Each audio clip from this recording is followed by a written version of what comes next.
here again at the Chicken Coop, and today I wanted to talk to y'all about beginning gardening, beginning your gardens, and the things that you need to do to be successful. I actually made a list of the things that I feel like a new gardener needs to do to be successful. And now this is not a comprehensive list, this is just my list. So, you know, y'all may have other opinions about it, okay? You need to start now. If you don't have a fall garden, if you're not planting a fall garden, that's fine. Prepare and start your gardening for springtime. And you're thinking, we just got into October. You're wanting me to go ahead and get started for spring? Yes. Start now. Start now. Start thinking about what you want to do in your garden, what you're going to do, how you're going to plant it, what you're going to plant, all those type things. You will always be better starting now, writing those plans down, making a plan, getting a plan together, then waiting till springtime when everybody's got garden fever and you start then. You will get very, very frustrated and you will get very, very overwhelmed. So start thinking about your spring garden now, okay? I have a video about planning your garden. It goes a little bit more in depth about how to set up your garden, how to plan your garden, how to organize your seeds. I'll try to link that up here above us, okay? So you can check that video out. The next thing you need to do is you need to learn. You need to read, you need to watch videos, you need to get you a library together of books and things that you can go and reference. But also too, get a magazine, a garden magazine that's related to your area. I live in Texas. This is Texas Gardener Magazine. It is a invaluable resource to me. I love this magazine. It talks about gardening. It's not just a vegetable garden, it talks about everything in gardening, but it does lend a lot to vegetable gardening.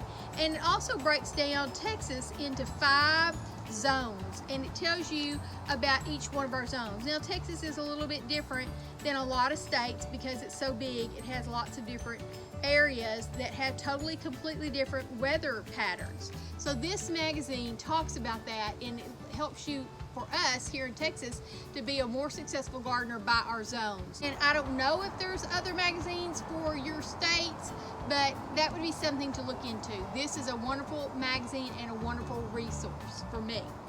Next thing is, try to get some other books that would help you begin planning your homestead, planning your garden, so that you can, you know, don't make some mistakes. Then you might learn something that you hadn't thought about, okay? So get some of these hardback books. Here's a FFA book for beginner gardeners. Tells you about vegetable gardening. Here's Backyard Homesteading. It's a really good resource if you want to start a homestead, chickens, all the rest of the thing. And then, of course, you know, you'll probably get some seed catalogs. I like Baker Creek. Baker Creek is a wonderful seed catalog.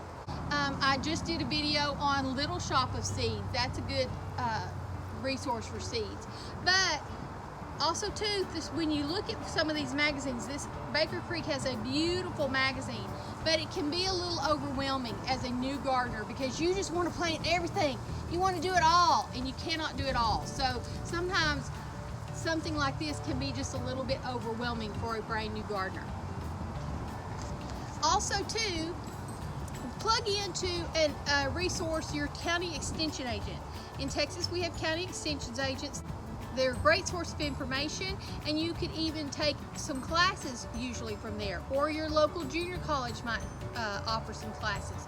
Those are all great resources to tap into.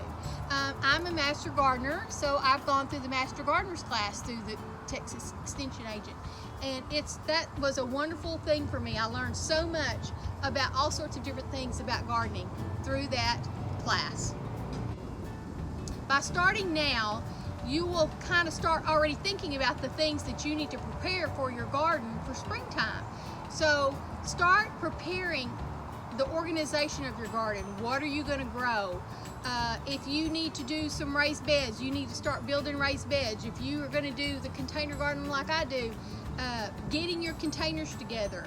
Start saving leaves. Start going out and gathering leaves. I have another video that I do talk about my composting, my easiest composting method. In there, before I started doing gathering leaves off of my place, we have 5.5 acres. I was the crazy compost lady that went around and gathered bags of leaves, bags of mulch, bags of pine straw. You need to start doing that now in the fall so that you have the mulch and things that you need to start your garden. Every garden will need some mulch. That is one way. You've got to start now if you want to start gathering that kind of stuff, is starting now, getting your preparations ready. If you're going to put a trellis up, if you're going to stake something up, you're going to have to do that and gather that material. If you wait till springtime and you're trying to do all of that kind of stuff, you're going to get so overwhelmed.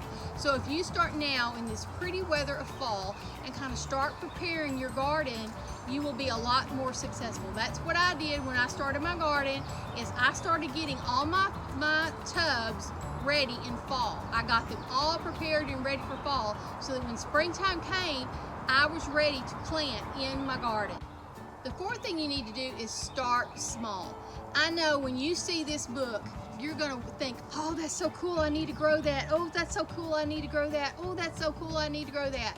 Start small. Start with about 4 or 5 things in your garden, and you will be so much more successful, because you need to learn about those things that you're growing. You need to learn about what you need to do for tomatoes. You need to learn about what you're going to do for peppers, what their pests are going to be, how you water them, what kind of light they're going to need.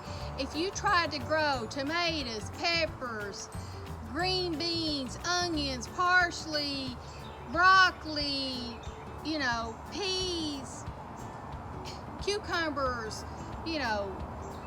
lettuce, Swiss chard. I mean, the list can be endless. If you start doing that, you're going to be overwhelmed. Do not do that. Start small. Pick about 5 things that you want to grow that are the basics. Every gardener does this. Every gardener, because you're so excited, you just want to grow all these different things. And I'm not saying don't grow something that's really going to be, that you think is going to be fun and cool to grow. Do that. Get that one thing that you want to do. But if you really are gardening because you want to provide and you want to store up and everything, you're going to have a limited space. Every gardener has a limited space. It doesn't matter whether you have a garden that's an acre or if you have a garden that's 10 by 10, it's all a limited amount of space. So there's only so much that you can grow in that space. So just be mindful of that what do I want? What is my outcome of this? Is my garden just for fun and me to share my bounty with my friends? If I grow something good, if I don't, good, it's all fine. Or is it really, I want to put up food for my family that I've grown, if I want to be serious about this. If that's the case, then you probably need to really think about what you're wanting to grow and what you're wanting to put up. Because in the end, when the gardening's over with, then you also have to learn about, how do I put this up? How do I store this? How do I preserve this? So it's an ongoing cycle. How do I store seeds for next year? How can I grow this for next year? How do I put this in the freezer? How do I can this? It can be very, very overwhelming. So you need to start small. Start with just a few things that you think would be very successful. Most people always have a tomato plant of some sort of pepper plant, maybe green beans, maybe cucumbers. Start with just a few things and be successful with those few things. The last thing is, don't get discouraged. I know in my garden, my soil that was in my tubs when I started is not the same soil I have now.